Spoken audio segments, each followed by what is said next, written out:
2 години родители од Кичево насила ги носеле на улица своите 3 малолетни деца да се проституираат и питачат.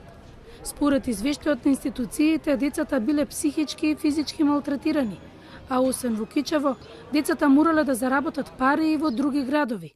Двајцата родители добиле кривична пријава, а децата се згрижени со старател, доделен од Центарот за социјални работи од Кичево. Информација за жал што често се слуша, но зошто се чека долго време за да дојде до големи последици за децата? Мора еден од семејството да биде вработен, мора да имат кров над главата и мора да бидат под надзор како го остваруваат родителското право.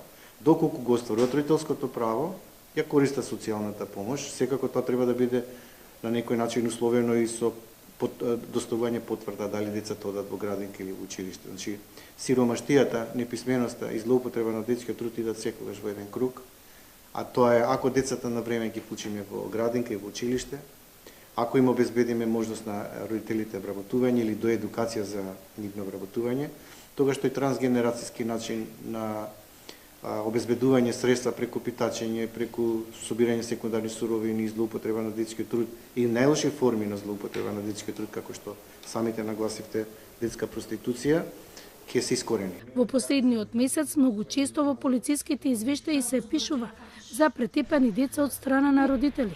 Минатата недела татко во алкохолизирана состојба ги претепа своите деца и својата собрука. Сите завршија на ургентен. Таткото доби мерка притвор за Змијанац. Прашањето е што се прави кога семејствата пријавуваат насилство, а не добиваат помош.